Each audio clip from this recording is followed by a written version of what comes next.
नमस्कार मंडळी, माझ्या YouTube चॅनलमध्ये आपणा सर्वांचे परत एकदा हार्दिक हार्दिक स्वागत। आज व्हिडिओमध्ये काहीतरी वेगळं दिसतंय, असा बसून व्हिडिओ करत नाही, तर अगदी बरोबर ओळखलंय तुम्ही। आज मार्गशीर्ष महिन्यातला शेवटचा गुरुवार आहे आणि त्याचीच पूजा या ठिकाणी मी करत आहे। तर तो पूजेचा व्हिडिओ मी तुमच्या सर्वांसोबत शेअर करत आहे। तर हा माझा व्हिडिओ शेवटपर्यंत नक्की बघा, असा स्नेह कायम राहू द्या। धन्यवाद।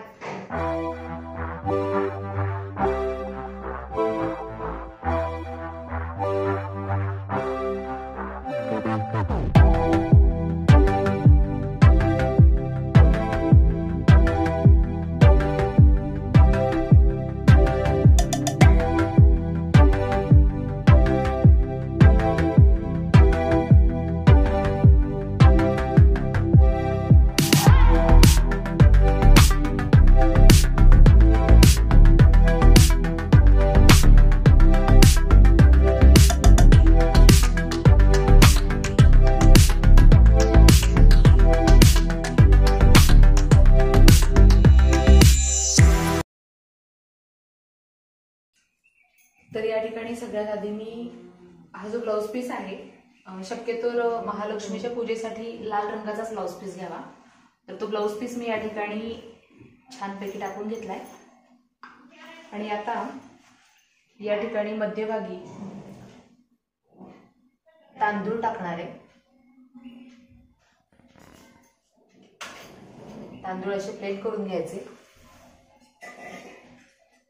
आणि या ठिकाणी हा जो पूजेसाठी घेतलेला जो तांब्या आहे, कलश ज्याला आपण म्हणतो, त्याला मी पाचही बाजूनी छान असे ठिपके देऊन घेणार आहे।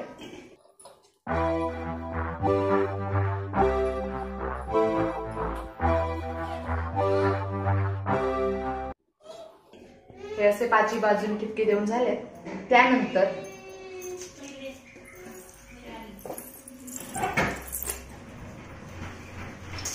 यामध्ये थोडस हळद, कुंकू,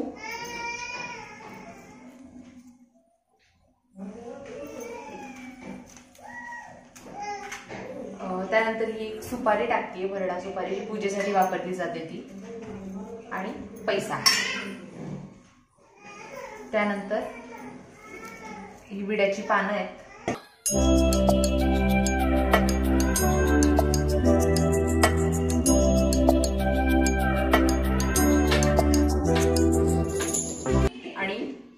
कलशावरती नारळ। नारळ हे जे तोंड आहे ते वरती असलं पाहिजे नारळाचं।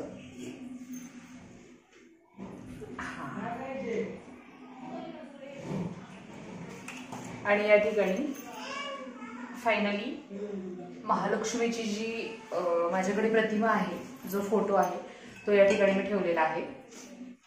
एक फूल घ्यायचं छोटंसं, त्या फुलाने आधी ह्या प्रतिमेवरती पाणी शिंपडून घ्यायचं।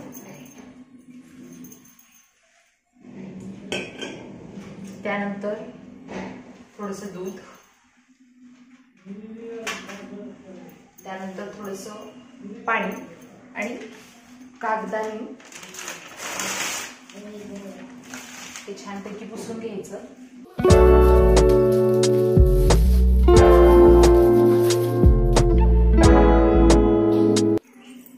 हळद कुंकू व्हायचं।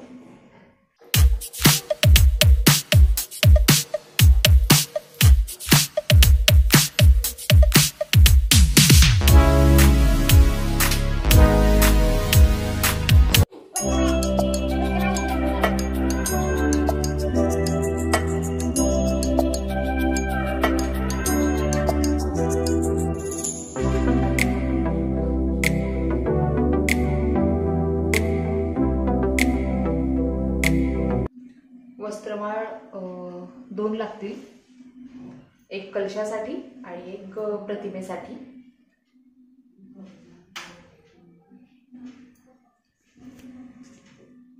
महालक्ष्मीचं हे जे व्रत आहे ते व्रत अगदी जे पोथीमध्ये सांगितलंय तेच आहे की मनोभावे जर केलं तर नक्की याची फलश्रुती आपल्याला मिळाल्याशिवाय राहत नाही। हा माझा वैयक्तिक अनुभव आहे। त्यामुळे मी तुम्हा सर्वांसोबत हा व्हिडिओ आवर्जून शेअर करते की आपल्या मनामधल्या ज्या काही इच्छा आहेत त्या निश्चितच हे व्रत केल्यामुळे सफळ होतात. माझा वैयक्तिक अनुभव आहे. मी जी इच्छा बोलली होती, काय बोलली होती ते नाही सांगणार, पण मी जी इच्छा मनातली व्यक्त केली होती, बोलली होती, ती इच्छा माझी पूर्ण झालेली आहे आणि मला फार पटकन गुण आला त्याचा. त्यामुळे मी तुमच्यासोबत मला शेअर करावं असं वाटलं की बऱ्याच जणांना असं म्हटलंय की जगी सर्व सुखी असा कोणा आहे, विचारी मना तूच शोधून पाहे. त्याच्यामुळे असं सुखी असं जगात कोणीच नाहीये. त्यामुळे काही ना काही अडचणी, काही ना काही प्रश्न प्रत्येकालाच आहेत. तर काही असे प्रश्न असतील तर नक्कीच हे व्रत तुम्ही करा आणि तुम्हाला फलश्रुती आल्यानंतर मला कॉमेंटद्वारे नक्की सांगा की खरंच आम्ही मनातली इच्छा बोलली, व्यक्त केली आणि ती महालक्ष्मीने आमच्या पदरात घातली. त्यानंतर वस्त्रमाळा माझ्या रंगून झालेल्या आहेत. आता या ठिकाणी आधी ही महालक्ष्मीची पोथी आहे, ज्याला आपण म्हणतो की त्याच्यामध्ये महात्म्य सांगितलेलं आहे आणि हे व्रत कसं करावं वगैरे वगैरे किंवा काही नियम पण आहेत. फार काही नाही, 10-1 रुपयाला येत असेल ही पोथी. त्यानंतर आपल्याकडे कुठलंही जे काही फळ अवेलेबल आहे ते ठेवायचं. फक्त फळ हे किडलेलं नसावं, व्यवस्थित फळ असावं. किडकं फळ देवाला कधीही वाहू नये. देव आपल्याला किडकं फळच देतो. त्यामुळे फळ हे नेहमी चांगलं व्हावं देवाला. आपण असा विचार करतो की देव कुठे फळ खाणार आहे वगैरे वगैरे असे आपल्या मनामध्ये विचार येतात, पण नाही, देवाला किडकं फळ कधी होऊ नये. त्यानंतर या पोथीला सुद्धा हळद कुंकू व्हायचं.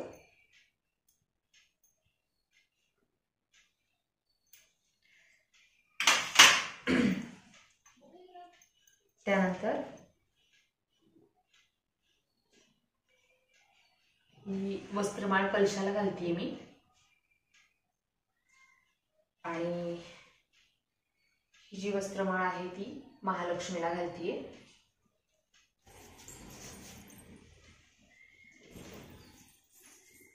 आता या ठिकाणी 4 वस्त्र मी केलेले तुम्ही बघू शकता की 2 हळदीचे आहेत आणि 2 कुंकवाचे आहेत. ते मी या ठिकाणी लावून घेणार आहे.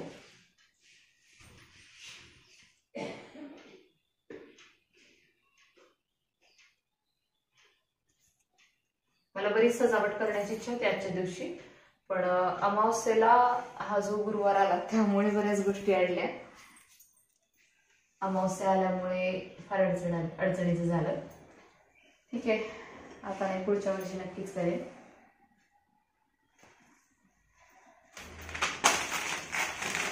या ठिकाणी मी देवीसाठी हा हार आणलेला आहे छानसा. तिच्या प्रतिभेला मी तो घालणार आहे.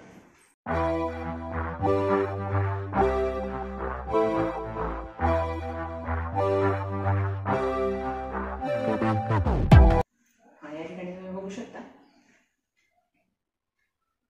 सॉरी, मी एक गोष्ट विसरले. आपण या ठिकाणी सुपारीलाच गणपती म्हणतो आणि त्याची पूजा माझ्याकडनं विसरली. तर या ठिकाणी थोडेसे तांदूळ टाकायचे आणि याच्यावरती सुद्धा फुलाने थोडंसं पाणी, थोडंसं दूध साखर आहे ऍक्च्युली ते, आणि थोडंसं पाणी, अशा पद्धतीने ही पूजा करायची आणि याला सुद्धा हळद कुंकू लावून घ्यायचं.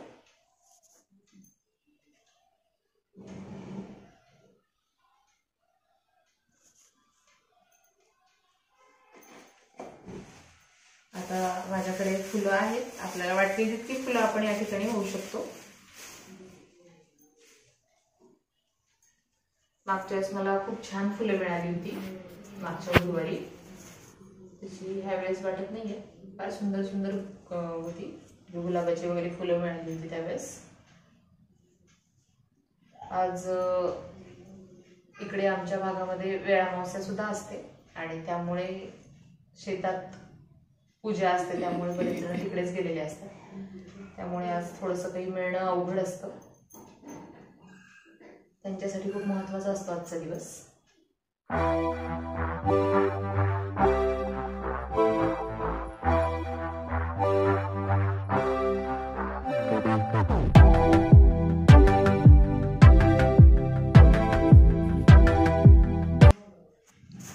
आता या ठिकाणी मी उदबत्ती लावून घेते.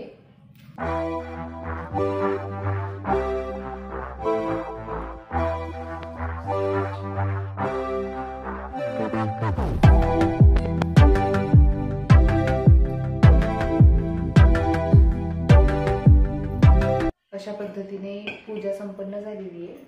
दूध साखरेचा नैवेद्य दाखवते.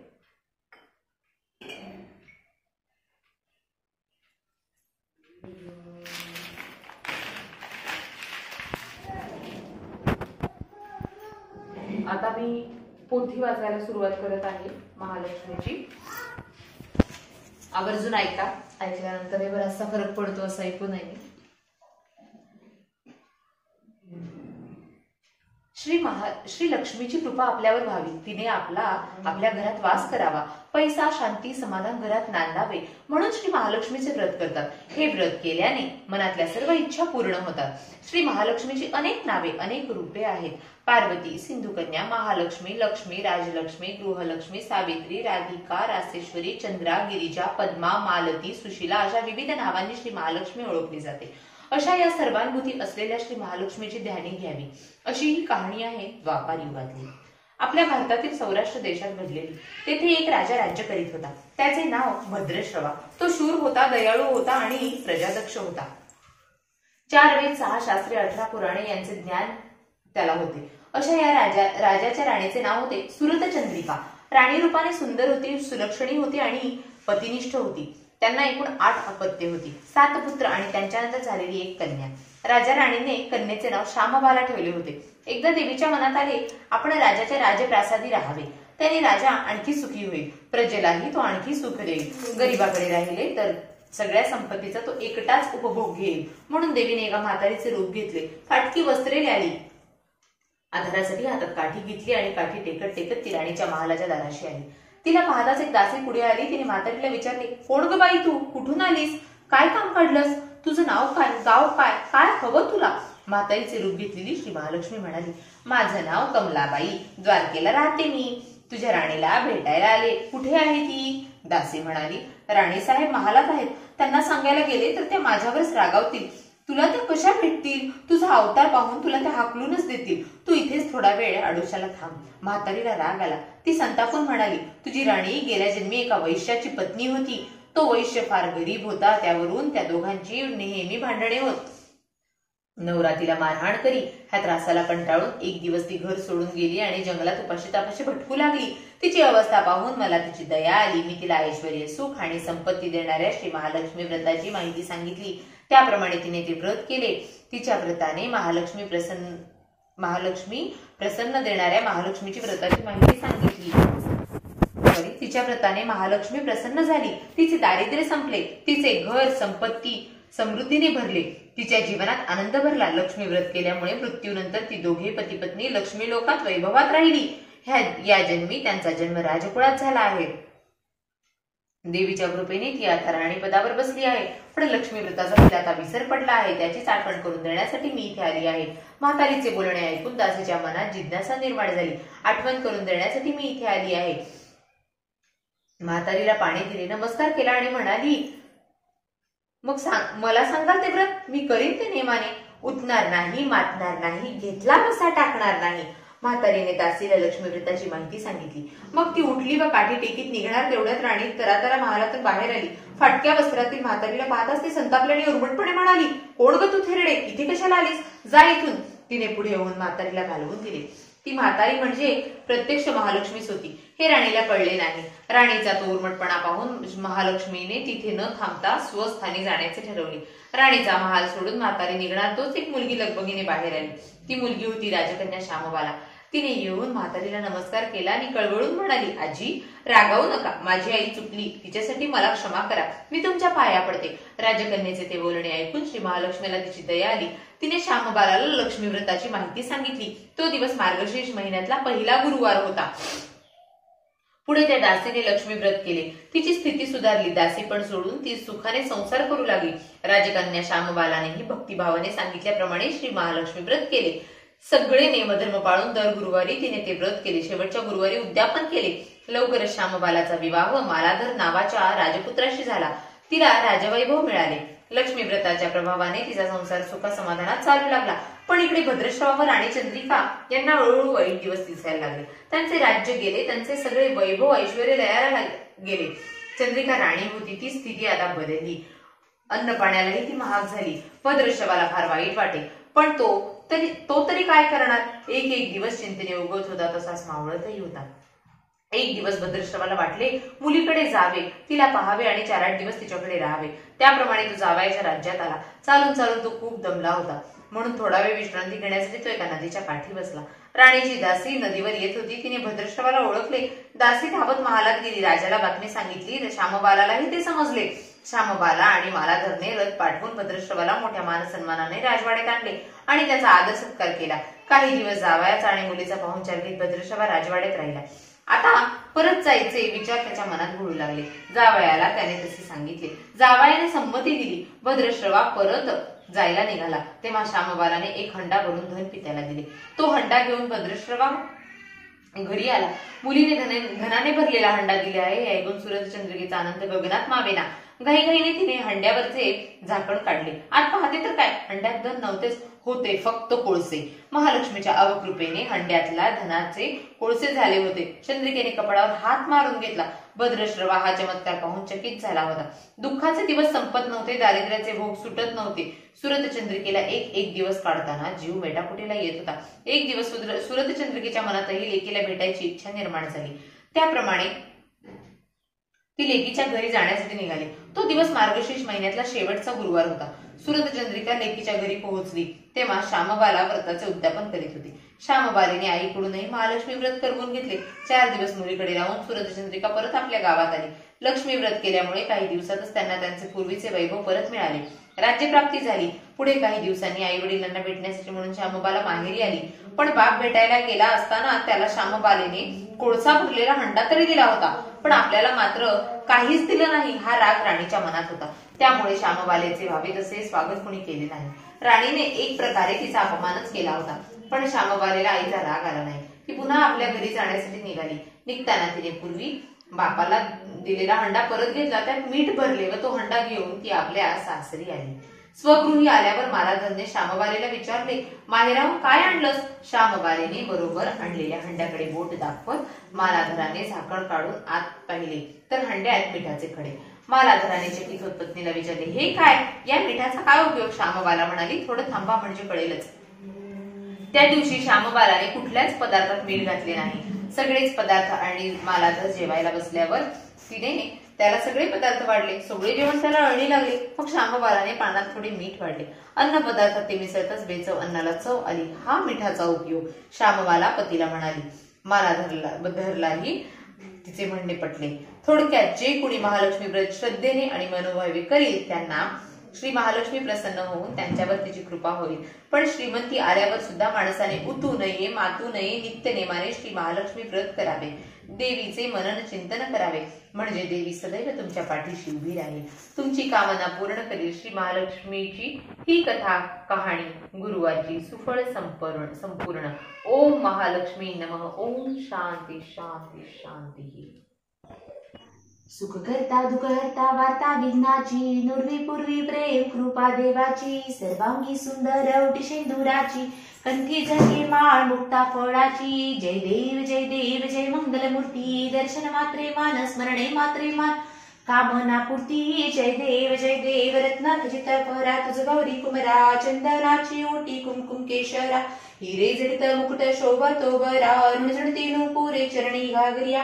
जय देव जय मंगलमूर्ती, दर्शन मात्रे माने स्मरणे मात्रे माने कामना पूर्ती. जय देव लंबोदर पीतांबर फणीवर वंदना, सरळ सोंड वक्रतुंड त्रिनयना, दास रामाचा वाटपा हे सदना, संकष्टी पावावे निर्वाणी रक्षावे सुरवर गजवदना. जय देव जय मंगलमूर्ती, दर्शन मात्रे माने स्मरणे मात्रे माने कामना पूर्ती. जय देव दुर्गे दुर्गट भारी तुझविण संसारी, अनाथ नाथे अंबे करुणा विस्तारी, वारी वारी जन्म मरणाते वारी, हारी पडलो आता संकट निवारी. जय देवी जय महिषासुरमर्दिनी, सुरवरीश्वर वरदे तारक संजीवनी. जय देव त्रिभुवनी भुवनी पाहता तुझ ऐसे नाही, चारी श्रमले परंतु न बोलवे काही, साही विवाद करिता पडलो प्रवाही ते तू भक्ता लागे ते तू दासा लागे पावस लवलाही जय देवी जय महिषासुरमर्दिनी सुरवरीश्वर वरदे तारक संजीवनी जय देवी प्रसन्न वदने प्रसन्न होशी निजलाशा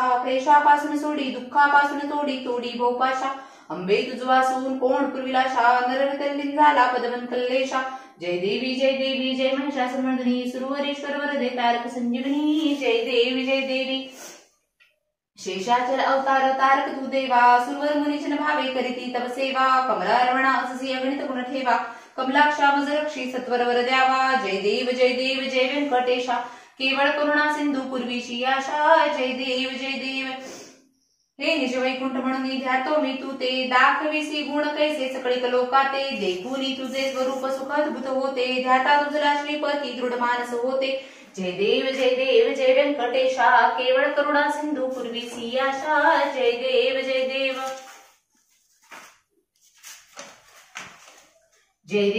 देवी जय महालक्ष्मी वससी व्यापक रूपे तू स्थूल सूक्ष्मी जय देवी जय महालक्ष्मी करवीरपूर निवासी सुरवर महिमाता पुरहर वरदायिनी मुरहर प्रियकांता कमलाकारे जठरी जन्मविलादाता सहस्रवदनी भूधर न पुरे गुणगाता जय देवी जय महालक्ष्मी वससी व्यापक रूपे तू स्थूल सूक्ष्मी जय देवी मातुलिंग गदा खेट कर विकिरणे झळके हाटक वाटी पियुष रस पाणी माणिक रसना सुरंग वसना मृगनयनी शशिकर वदना राज समदनाची जननी जय देवी जय महालक्ष्मी वससी व्यापक रूपे तू स्थूल सूक्ष्मी जय देवी तारा शक्ती अगम्या शिव भजका गौरी सांख्य म्हणती प्रकृती निर्गुण निर्धारी गायत्री निज बीजा निगमागम सारी प्रकटे पद्मावती निज धर्माचारी जय देवी जय महालक्ष्मी वससी व्यापक रूपे तू स्थूल सूक्ष्मी जय देवी अमृत भरिते सरिते अध दुरिते वारी मारी दुर्घट असुरा भवदुस्तर तारी वारी माया पटल प्रणमत परिवारी हे रूप चिद्रूप तद्रूप दावी निर्धारी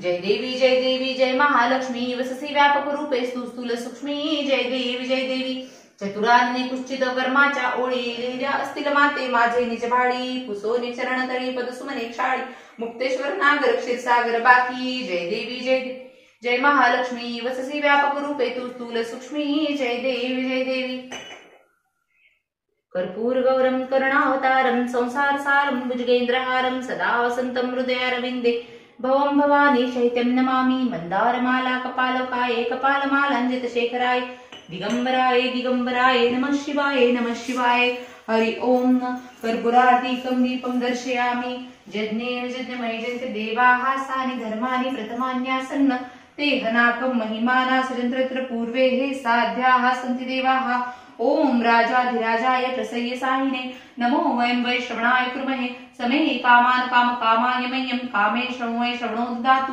कुबेराज वै श्रवणाय महाराजाय नमः ओम स्वस्ति साम्राज्यं भोज्यं स्वराज्यं वैराज्यं पारमेष्ठं राज्यं महाराज्य महाधिपत्यमयं समन्तपर्या ईशा सार्वभौम सर्वैश अन्तादात् पदार्थात् पृथुव्ये समन्तपर्यन्ताय एकराळिते ततस्पेश श्लोको विवितो मृतः परविष्टारो मृतश्चावसंग्रहे आविशत सकाम प्रिये विश्वे देवा सभासदैति ओम महालक्ष्मी च विद्महे विष्णुपत्नी च धीमहि तन्नो लक्ष्मी प्रचोदयात्।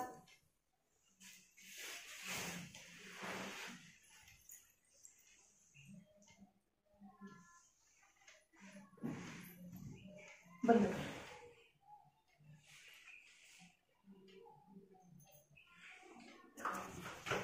ऐक ना ए नंदा करायला